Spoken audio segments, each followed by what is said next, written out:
I'm Josh from Vacuums R Us and Sewing 2 in Colorado, and today we're going to be putting a new cord on, we have here a Simplicity Freedom, but this video is going to apply to anybody who has a Riccar Superlight or a CleanMax ultralight vacuum that has a switch up in the handle. So as opposed to some units will have a power switch down here, right?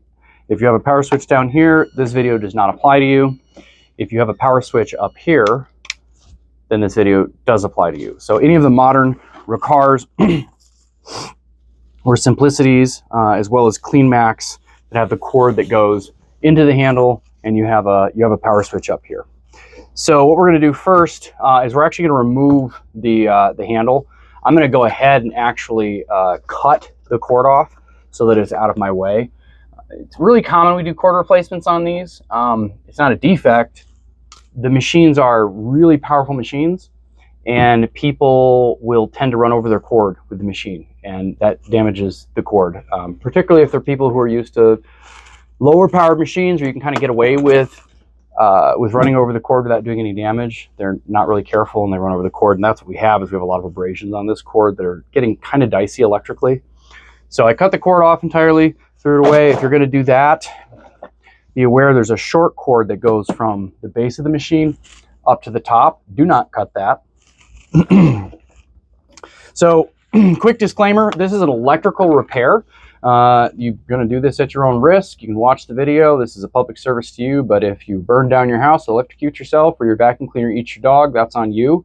I'm not taking responsibility for that. So watch the whole video before you even attempt this. Make sure you feel comfortable with what you see there. If you don't feel comfortable, there is a authorized Riccar dealer just about everywhere. You can bring it in and they'll take care of this for you. Don't attempt the repair and then bring the machine in pieces. A lot of Riccar dealers like us will not touch a machine once you've started tearing it apart. We've got good reason for that, believe you me. So I'm going to remove the handle assembly entirely. There's 2 screws on the back, and it's a lot easier to do these cord replacements after you've removed the handle. So we've gone ahead and popped it off. There's 2 screws right here we removed. There's a cover plate that holds it on. We'll set that aside. And then I'm going to lay the whole machine down on the bench. Lay this down on its side. And then I'm going to go ahead and I'm going to lay my handle assembly down like this. All right. So the camera is essentially the handle is essentially a clamshell. I'm going to remove all the screws that are on here. And the reason that I take the handle off and lay it down flat like this is that there's a lot of wires and stuff in here. It's a lot easier to put this clamshell back together when it's on a flat surface like this. Saves a lot of frustration. A lot of people will try to do these cord replacements with the handle on the machine, and they'll like lay the machine down and they'll like put like boxes underneath it to make it level. It's ridiculous. There's 2 screws. Take the handle off. Save yourself a lot of frustration. This is going to be a quick video. We're going to get this done real fast, even with me over here babbling. And part of the reason it's going to get done quickly is because laying it down makes it easy. So this is where the cord went in that I just cut off. Pop these wires out. I'll disconnect my quick connect, which is tight, super tight. I'm going to use a flathead screwdriver to pop it on the switch. All right, and now we have, this is what's left of the cord. If you order the genuine cord from us off our website, I'll put a link to this machine's schematic and I'll put a link to the actual cord. If you order the genuine cord, you're going to get it with these clips on it. I happen to be out of genuine cords right now, and this is a rush job. We're not going to wait for the genuine cord to come in. We're going to use a kind of a generic cord, which is just fine. You can go ahead and do that. It can be a little bit easier to use the genuine because the genuine has these clips already pre-installed. It'll cost you a few dollars more, but it'll be a little bit easier. If I remember correctly, I think the genuine actually has this strain relief pre-installed as well. You don't have to worry about taking the strain relief on and off. The other thing is our genuine or our aftermarket cord today is going to be a gray one. I think this is actually a refurbished unit, and we have a lot of gray cords left in stock from the pandemic. They ran out of black cords everywhere and we overstocked on gray or something. I don't know. So I'm going to go ahead and put my strain relief back on. Don't forget to do this. It is super important. I'm going to put it back on. I'll have a little bit popping out right there. I'll go ahead and pinch it back down. I'm going to grab some channel locks here. And we'll go ahead and use channel locks to pinch this shut. If you took it off carefully, you've got a little clip on there that will still be in good shape. And you should be able to pinch this and it'll actually lock back in place, which is exactly what it just did. I'm going to take this C-clip right here and I'm going to, you can push it back on by hand, not this time. So I'll check my channel locks again and got that back on there. So we're going to go ahead and lay that in there, make sure I've got enough cord. I do. So I happen to have these quick connects handy right here. It looks like I got 2 different sizes, but I think the large size I have will actually work on both of these. So the wires on this are already pre-stripped, which is handy. I won't have to strip any wires. Pull that off. I'm going to grab my wire cutters as well as my crimpers. I'm going to cut a little bit off here. And that bare end is a little bit on the long side, so I'm going to go ahead and pinch off just a little bit. Pinch off a little bit there as well. And then I'll put my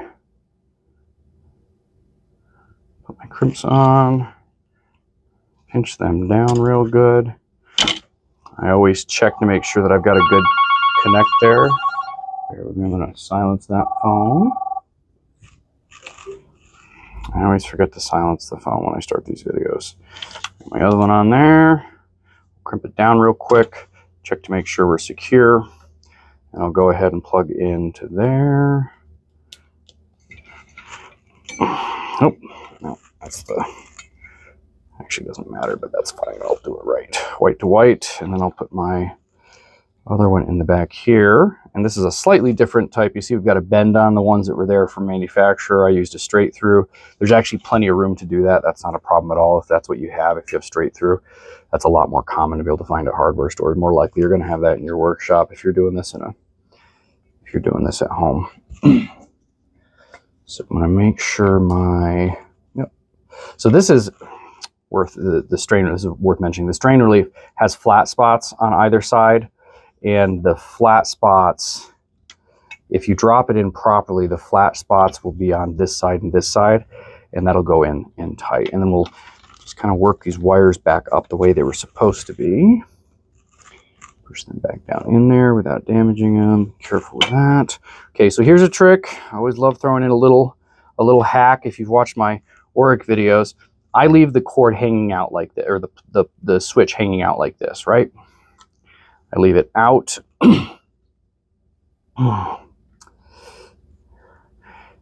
So that I have a little bit more room here. I'm actually going to move this out of the way a little bit so I can clamp this. I got to move my wires back in again. This is the tough spot part. And this, you can imagine how much more difficult this would be.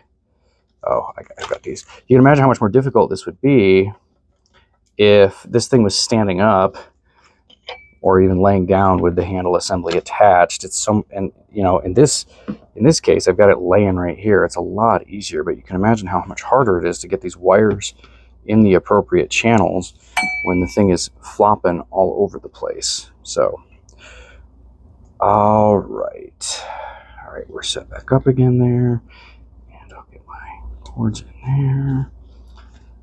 All right, I'm gonna put that down there a little bit. Okay, there we go.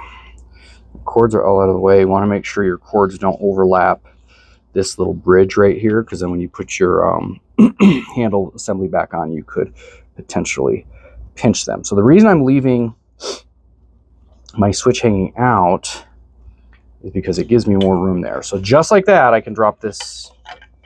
You keep moving. Almost just like that. All right, just like that, I can drop this down, straight down onto it.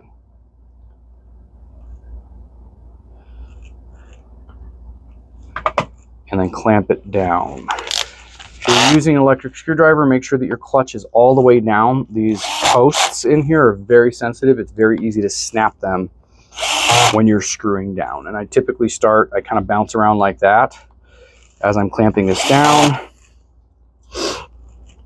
I want to get the central part here where all the wires are. That's the first part I want to get clamped down so no wires go anywhere, do anything crazy.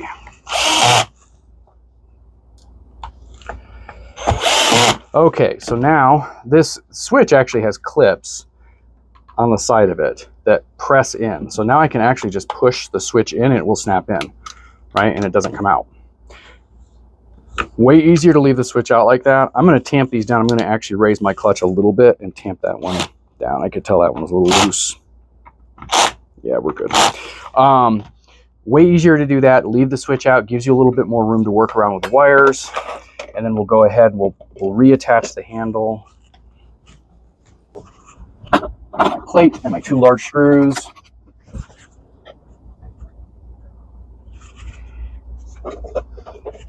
Attach my handle assembly.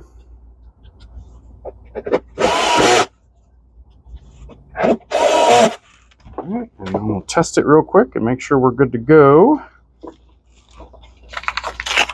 Again, this full schematics for this machine are available at our website. We'll put the link below.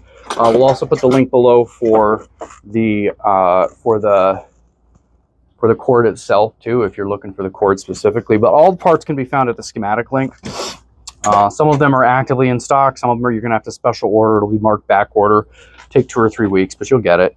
There's not as many supply chain issues as we had before. Occasionally we run into stuff that is a little bit tight, but generally speaking, stuff's shipping pretty quick. All